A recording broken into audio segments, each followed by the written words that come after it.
This is Edo Executive Platform. Right Honorable Paul Okobamu, you are welcome to the program. Thank you very much. Satoni Aredu, you are welcome. My Honorable, you are welcome to the program. Could you please give us a brief assessment of this government, barely 1 year in office? The desired goal is to ensure that the people take possession and ownership of policies and programs of government. It is your duty to create wealth and employment.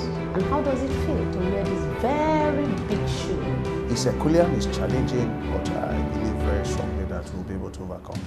Would you say that the government has done well in its public enlightenment campaign? Every child in Edo State, even primary school children, if you ask who is working and state government, tell me Governor Obaseki. I will commit myself to them, and I'll use every ounce of strength that God has given me to work for my people of Edo State.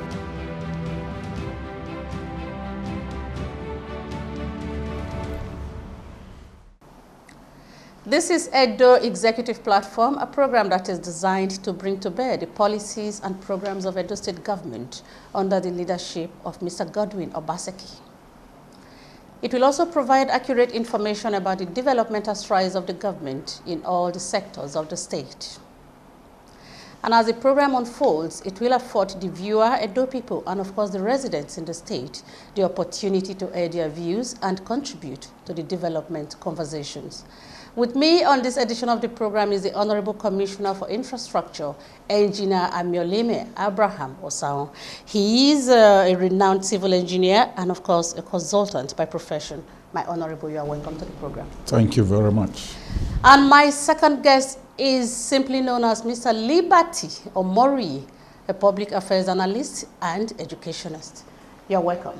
You're welcome, madam. Thanks for having me. My name is Habiba Oyege Oyarekwa, your anchor for the program. Welcoming you. Now, my Honorable Commissioner, your portfolio is so crucial to the people because of the critical role of infrastructure to development. Now, what do you make of your experience in handling the affairs of this ministry? Yeah, thank you very much for that question.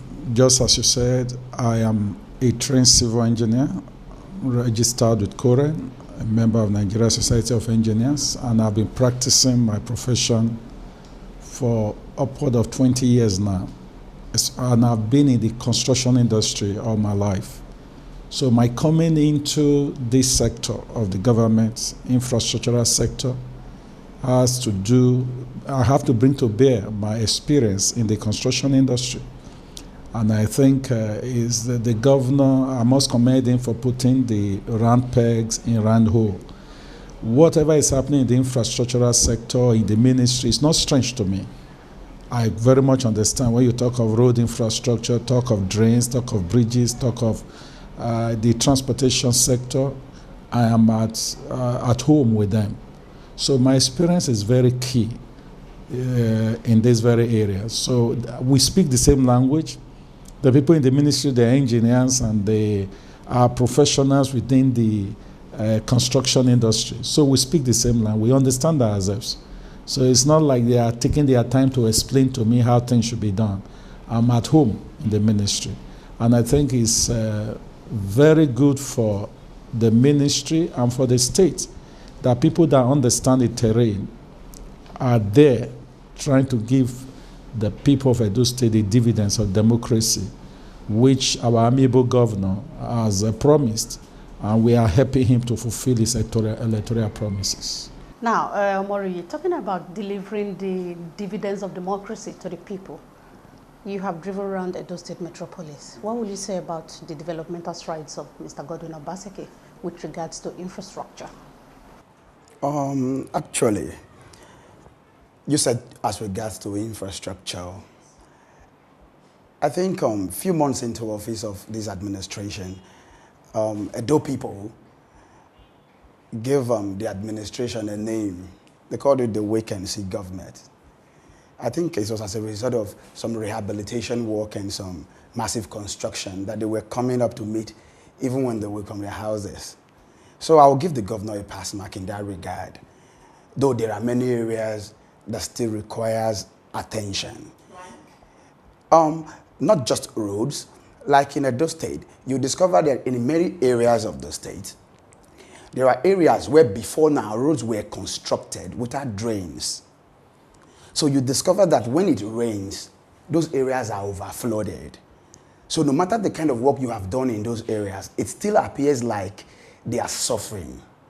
So more work still had to be done in the areas of drainages and waste management, because in some areas where you have drainages, the indiscriminate dumping of refuse blocks some of these drainages. So except there is an effective waste disposal system, the problem of flooding will keep reoccurring. My engineer, that is your area. Yeah, it's my area, and he has spoken the right thing. When we came, I saw some area like the GROA. The roads there have been done so many years ago, but they left out one thing, the drainages. And it's repeating itself in some other areas. You know, you can construct road without drainages in the suburban, in the villages, where the road naturally drains itself into the bush. But like in the city, they are built up area. And it is known that once a place is built up, the volume of runoff increases. And such runoff must be drained. If it is not, the roads will be flooded. So that is one decision we have taken. Any road we do in the city, like Benin City and other urban areas, they must go with drains. It's costly, but it has to be done, because two things drains help you to do is to drain the road, make sure the road is not flooded, and it's also safeguard the road from quick deterioration. So these things we are doing. For those roads that do not have drains, plans are on. Another thing with Edo State is our topography. You find that we are living in relatively flat terrain. So to even drain the road sometimes can be a problem. That is why some areas like Obahara now, we are thinking of an underground drain. In Edo State, you see manholes everywhere. They knew these things long ago. So some places, you have manholes that take, like airport road, there were underground drains, that take the runoff, the flood water from the road right to Ogba River, wherever they took it to. So, so many things contribute to the flooding in Edo State. Yes, it was a big mistake to have constructed some roads without drain. And I think their problem were, where do we drain it to? There has to be a heavy investment in order to get the flood out of the way. So we are taking that into consideration now, that every road we construct, it must be well drained to safeguard the road and to make the people pass roads that are not flooded. And I think everybody will be happy for that. Now, what about the durability of the roads? What are you doing that was not done before? Because we have seen them using concrete, and it's like it's a new thing that is happening in Edo State right now. Could you throw more light on that? Because we would like to compare it to what we used to see before. Yeah, what we have known traditionally has been asphalt road. You do your earthwork and you put your asphalt just on the earthwork. But you will also know that the volume of traffic on the road has increased geometrically. Before now, you could count the number of vehicles that pass a particular road. But today, the number of cars that are acquired per day, they are on the increase. And that one is putting pressure on the road. So if you want to compare roads done in those days to what we are doing today, the volume they take, the roads of today are carrying is quite more than what it used to be. So one of the things we are doing concerning some roads is to do a mixture of flexible and rigid pavement. Rigid pavement, we're talking about concrete roads. Flexible pavement, we're talking about asphalt roads. So that is the kind of mix we want to do. Roads that are heavily trafficked, where you have so much traffic with so much vehicles passing, there are so many things we can do. If we are using flexible pavement, the thickness of the pavement will increase it. We have what we call binder costs and wearing costs. By the time you do your earthwork very well, now we have also introduced what we call stone base. This one helps to increase the durability of the road because they help to distribute the load very well. So by the time we put our stone base, put our binder cost, put our wearing cost, we believe that road will be able to stand the test of time. But we also notice something in this country right now. When we are designing roads, we design roads with a particular ASO load in mind. That is the weight of the vehicle. It's distributed in ASOs. We call it ASO load. But we found out that there are some vehicles they are bringing into this country right now that are far above the ASO loads this road were designed for. So they depress the road. They cause problems for this road because when you design a road, you look at the speed, you look at the ASO load of that vehicle and some other considerations. So some of this, if you really want to consider the kind of tonnages that come into this country, the kind of roads we will be doing will not be able to sustain it. So I think another thing also the regulators have to do, maybe the federal government, they also have to monitor the kind of vehicles, especially the trucks, articulated vehicles that come into this country, that ply our road. That will help to save our roads in the long run if we do the right thing. But for us, we are doing roads that will last. Anywhere we know is flooded, we use rigid pavement, a mixture of rigid pavement and flexible pavement that will help to sustain that very road. Omori, you're an analyst and of course you are an educationist.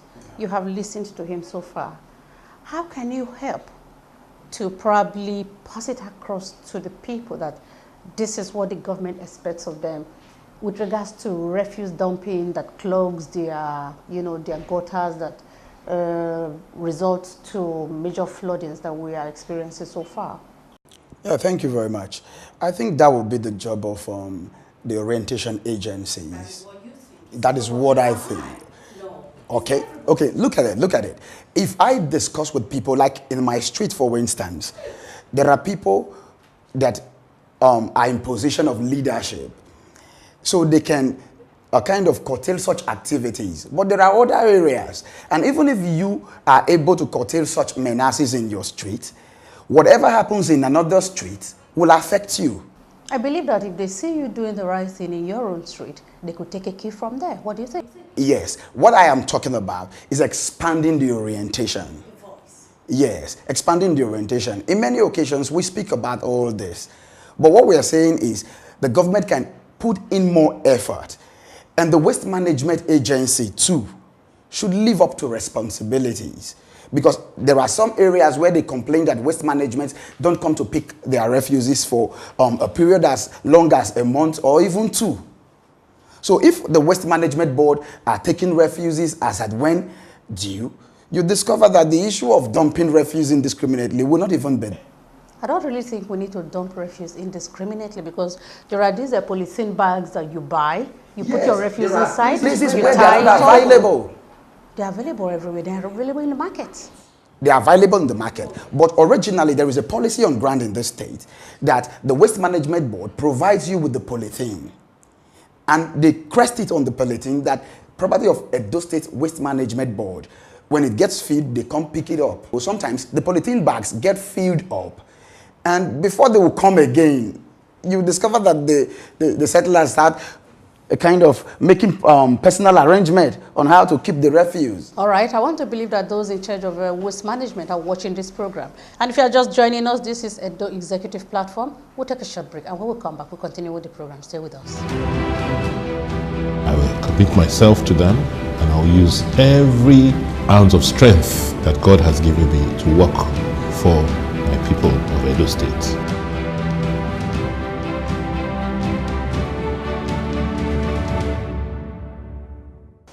Edo Executive Platform, we still have the Commissioner for Infrastructure, Engineer Amiolemen Abraham Osahon, and of course the analyst and educationist Liberty Omori is still with us in the studio.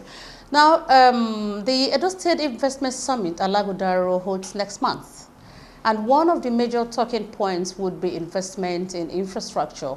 Which are the projects you will be pitching at the events, and what are the likely impacts on the lives of Edo people? Yeah. Infrastructure, of course, the Ministry of Infrastructure has to do with formal works and transport. So whichever area we are looking at it, we have what to bring to the table. In the area of transport, we are looking at the bus stop, bringing in companies to build and brand them. We are looking at major bus stops. We want to do a particular bus stop, a major bus stop that will be for inter and intra-city transportation around Obakawaye. It's a massive project. We want to work on, do it on PPP basis. When you say bus stop, that all the vehicles are going to be converging there? Most of the vehicles that move to different direction from Ring Road, from those that were moved away from Ring Road, they are using Obavirame Square right now.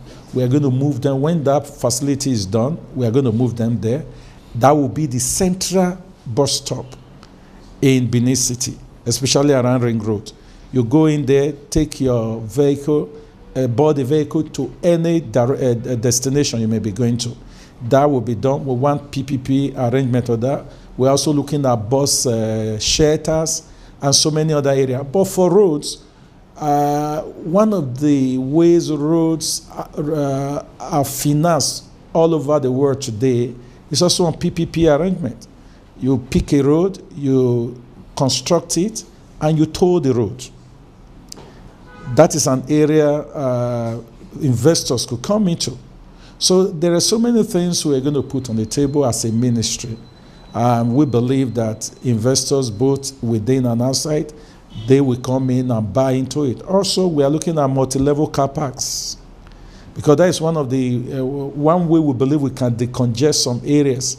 Ring Road, along Akpakpavas, all these areas, we can decongest them if we have multi-level car parks. So people can also come in there. Although it's a long-term investment, but when you are done with it, you start making your money forever. So those are areas we think investors can come in, apart from other areas the states will be offering them. Liberty, do you drive? You have your own personal car? Yeah. Okay. But you heard about people complaining when the bus stops were scrapped and they were now asked to converge at the Yoba, Akenzua. Yeah, the people were complaining that the trek was too much. I want your reaction to that. Did you think that the trek was too much? No, I wouldn't like to look at it from that perspective. Because we have visited major cities and we know that we trek to some bus stops or to some particular areas. Yes, we became so used to taking vehicles from Ring Road, from comfort. So you understand the complaints that came with that change. There was a public outcry, an urgent demand for organized motor parks. Because if you see what happened recently, certain bus drivers were relocated to the Oba Kenzwa Cultural Center. A few days later, some traders followed them down there. Before you know what was going on, they messed the place up and the palace had to intervene, and you understand what I'm saying? So I think it is high time we begin to build parks, and I understand it is in the program of this government. So when parks comes on board, by the grace of God, our city and transportation system in Benin Metropolis will take a new turn. And you are looking forward to that? Seriously. All right. Many people have lost count of ongoing road projects in the state because they are so widely spread. And from the 3 senatorial districts, can you please, tell us the ones that are very important to the government and why you think that the government thinks that these are the most important roads for now? Every road to us is important. Getting the should I say they are getting the most attention right now? Definitely, when you have so many roads to construct, you have to bring those that are of major importance to play. You have to do your scale of preference. So that is what we have done. But in the 3 senatorial zones, in the south, there are a lot of road work going on. Some are under tender. Here, I have over 40-something roads. Some have been awarded. I mentioned the Pokman just now, Moroye Street, Obakawe has been awarded. You know of Lucky Way. And the 19th Street is on the pipeline. There are so many roads in Edo South going on. Edo Central, there are a lot of rehabilitation work going on. Ewahua, Iruekmen Road, the first phase, work is going on there. We are finalizing with the contractor because there was a need to look at the bids again. We are finalizing with him. If you go to Edo North, the Anwa Agbede road is going on. There are some going on in the Onwanzo. There are many, Igara Township Road, so many other roads I cannot mention now because they are quite many. So we are working on many. I believe if this governor has the fund, all the roads will start at the same time. But we know road construction is costly. And one of the things we've been trying to do is to rescale and also bring the prices to do the road at a very cost-effective method. That is one of the things I we've been able to prepare since we came. One of the things we've been doing is to prepare new templates, pricing templates for our roads. That we have done. So most of the roads we'll be doing now is to do it at a more cost-effective way. Why? I know towards the end of last year, the dollar shot up. At the time, we were buying $1 for over 500 naira. It's coming down now and it's stabilizing. So every other thing also has to follow. Of course, some contractors will want it to remain as if dollar is still as high as it used to be. So we are looking at what is going on in the economy.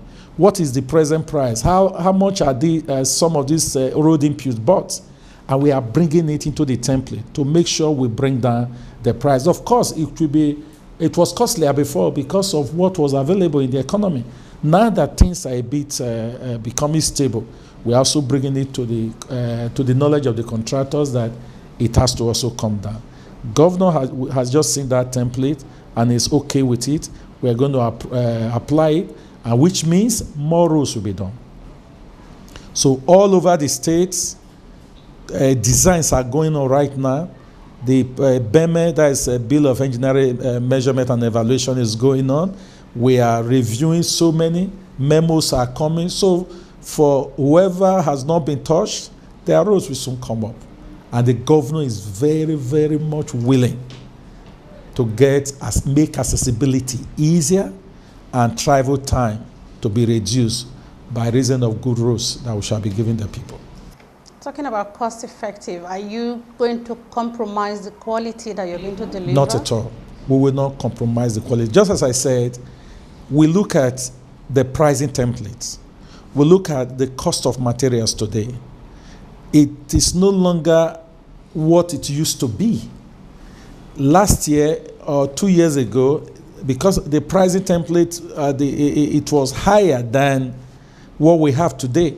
So it has to reflect. We are also putting in place good supervision. For major roads, we will have consultants there who will supervise those roads. But for smaller roads, there are some we can carry by ourselves. We can do by ourselves. We'll be doing those things. So quality will not be compromised. In fact, that is what I swore to as an engineer.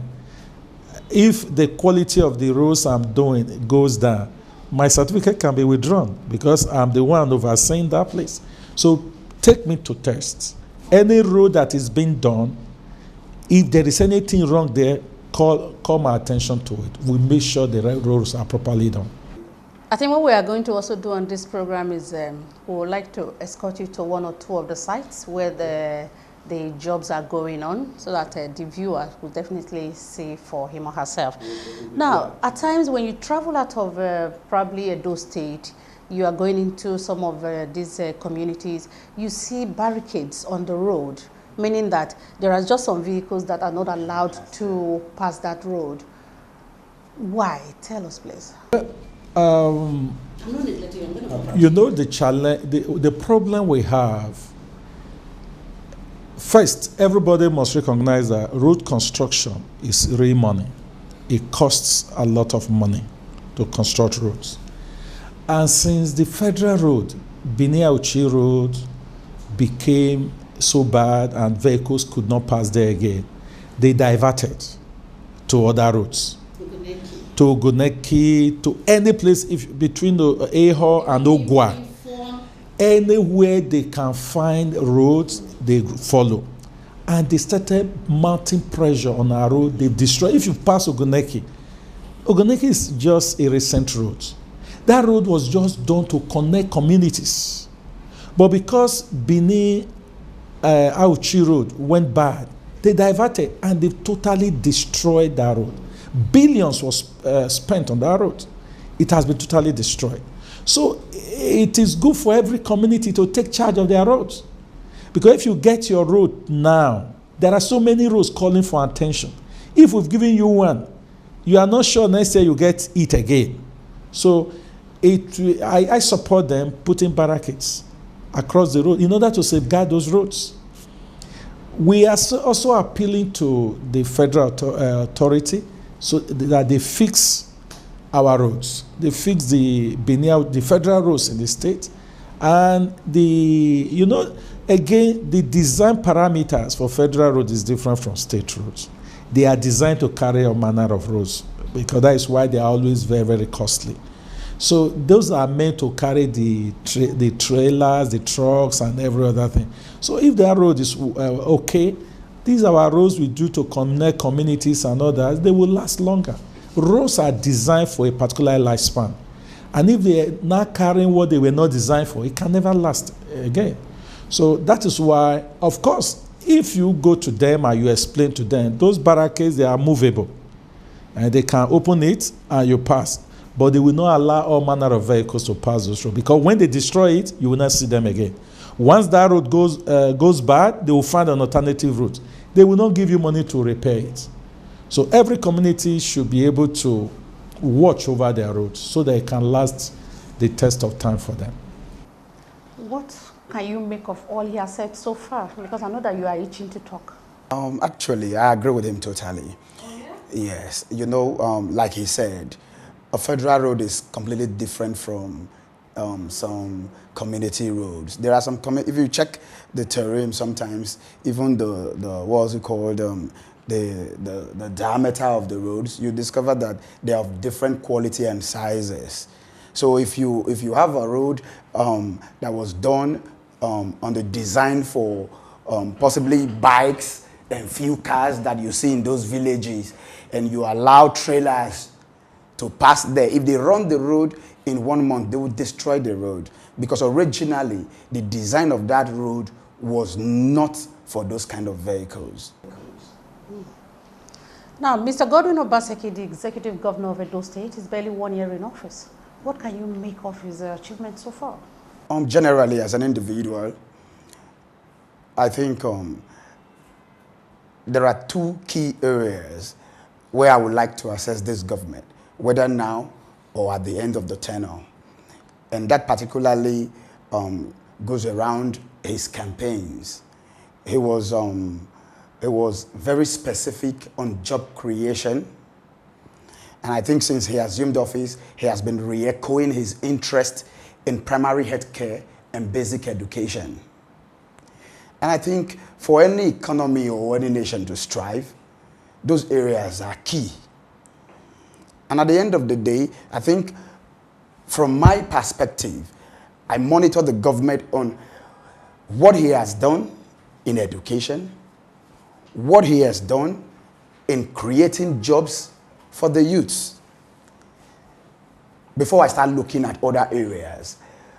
For education, if we want to start making analysis of what Obaseki has done, I think it will take us so many hours.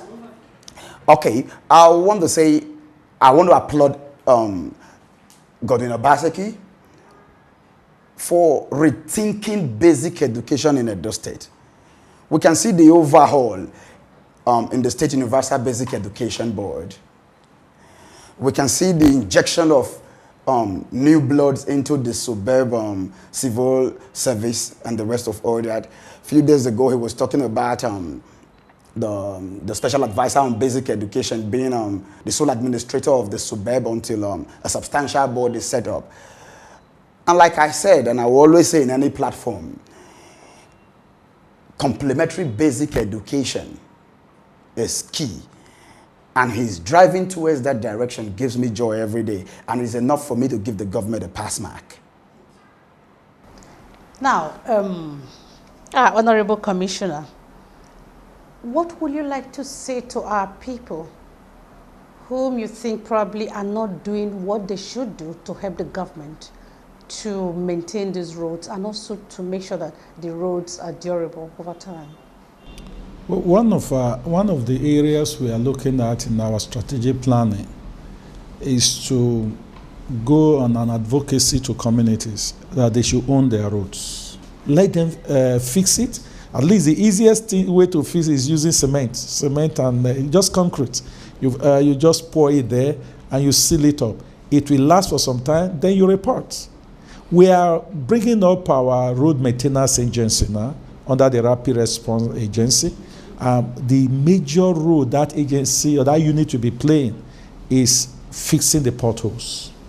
There are potholes that we just be developing. If you fix it quick, that road will last longer. But once it forms into a crater, it becomes big money to fix. So they will soon come up, and they will start with Benin City and other places. We have our template.